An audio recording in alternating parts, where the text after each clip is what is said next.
obviously, when an animal is killed like this, and there's no evidence that a predator took it, and there's no evidence that it died of natural causes, viruses, or you know, or hurt itself. I mean, the leg is cut through, but the bone is not broken over those injuries, which, you know, would lead you to believe that, okay, let's say a human did it. Well, if a human did it, that's a criminal act.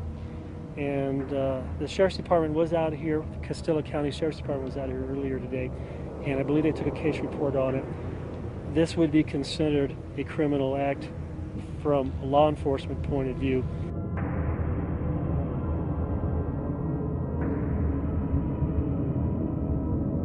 Why would a human do this? It doesn't make sense. I don't see any evidence of knife marks or gunshot wounds or anything like that.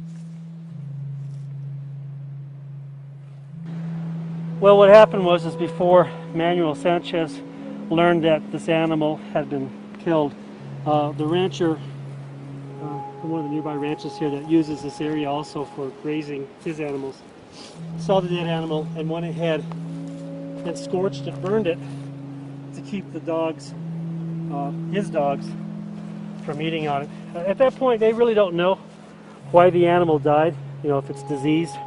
So one of the ways of controlling a possible diseased animal out here is to obviously burn it to kill any type of bacteria that you don't want to infect the other animals.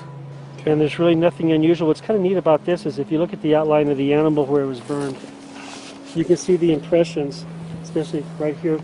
I don't know if you can see my shadow. Yep. Right. You see there's an impression of the weight of the animal. Mm-hmm. You can see the impression here. Mm-hmm. All the way around. You know what you don't see?